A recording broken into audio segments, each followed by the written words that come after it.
Why should you stop trying to protect your business ideas?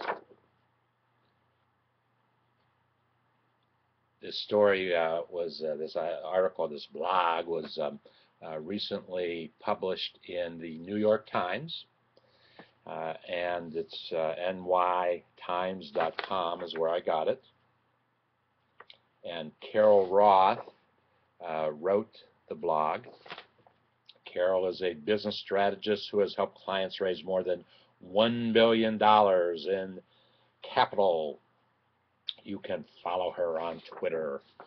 And Carol says, as we near a wrap for Make Your Pitch, I want to address one of the questions that consistently come up from those considering making a pitch. How do I protect my ideas? This question will come up if you might not share that idea initially, but you will certainly think about it as you're trying to understand what it is that you want to do with your business when you are starting your business. There is often a concern among business owners, Carol tells us, and aspiring entrepreneurs that when they come up with a new idea, they need to protect it so it won't be stolen. This mindset, however, is dangerous, and here are 4 reasons you should stop worrying about protecting your ideas. Well, let's get into the ideas, and I'll make some comments about them. Your idea already exists. There are very few truly new ideas. Most ideas are an improvement or a different take on an existing idea. I will absolutely agree with that concept. She uses as an example, the search engine idea wasn't new when Google was founded. What made Google different from and better than the search engines that came before it was that its creators simply had a different approach and a different set of competencies. And guess what also, Carol? They had the abilities to write different algorithms. Well, Google needs to protect that algorithm. The idea, Google is built upon a concept of wanting to present the best information possible. When you do a Google search, when you use some keywords to find some information, they want to make sure that the information that they give you, the options that they give you, the search results that they give you is the best possible information available. Simple business concept. Now, what they need to protect is how they get that information, how they search for that information, what algorithms do they use in presenting the search results. That is what Google's intellectual property is. Actually, if you want to really get more into the Google concept, great book, Planet Google, one company's audacious plan to organize everything we know. It really tells you and shares with you the insights of how that company was started, why it was started. But the basic business idea already exists. So if you spend too much time, too much money, too much resources, time and money are resources, you might be wasting your time. Number 2, second point that Carol makes, being new can be a problem. If you have a truly new idea, you are in many ways at a disadvantage. Being first to market means you have to educate consumers, and that can be expensive.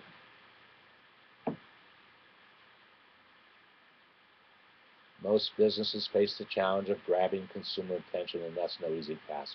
So I'm not quite sure why you shouldn't protect your business idea, but she does make a very, very good point that if you truly are new, it'll take more time to educate the folks as to what it is that you're trying to do with your business idea. I know that. I live that. We read so much about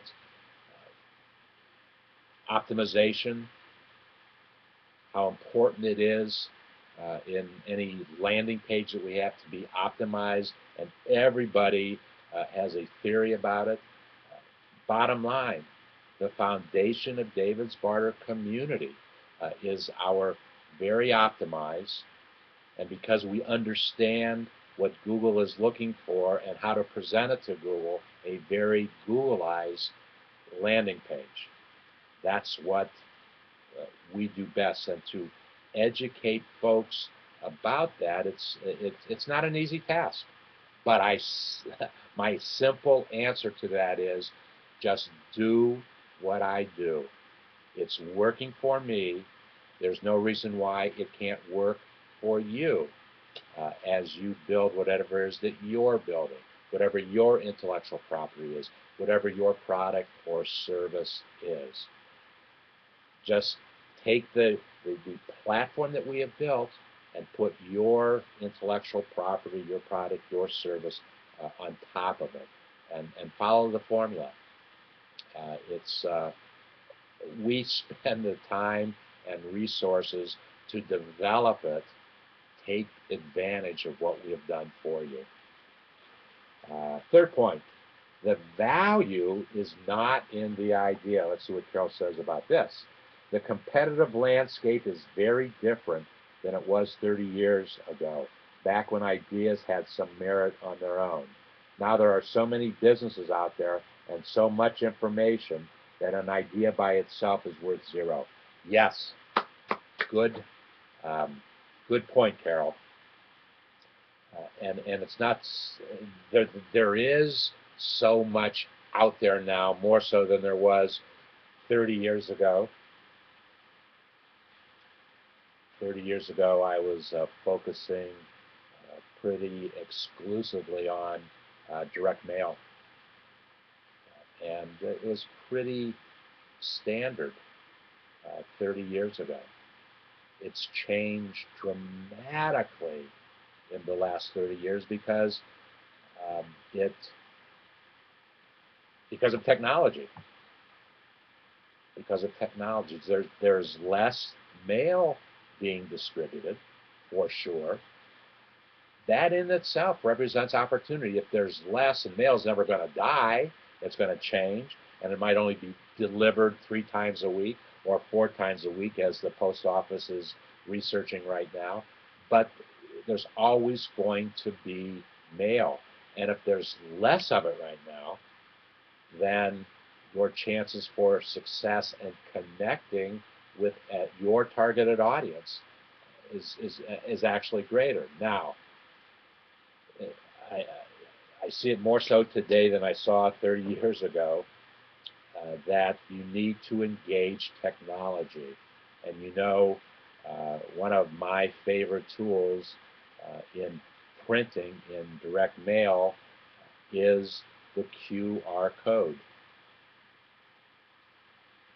Because you are taking a one-dimensional printed piece, and by putting a code there, and with so many smartphones being in existence, somebody can scan that code and take them right to a web page.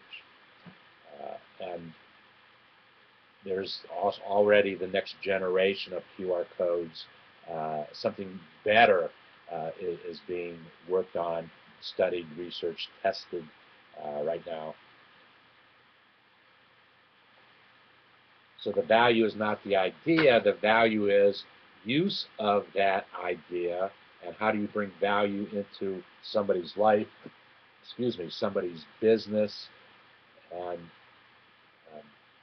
how do they get return on investment. The return on investment isn't coming from the idea itself.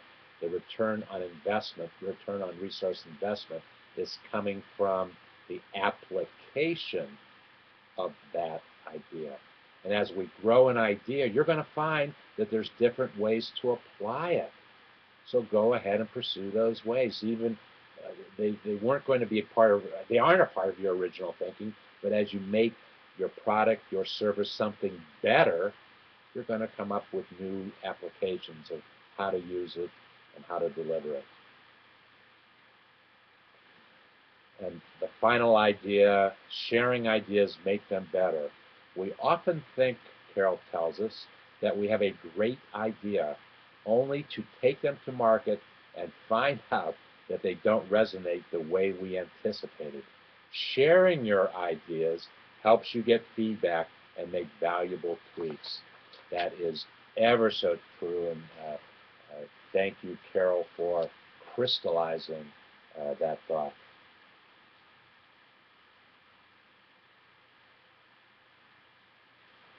Okay, this will end this segment. Thank you to Carol Roth, who wrote her blog in the NewYorkTimes.com. You're the boss, the art of running a small business. Stop trying to protect your business idea.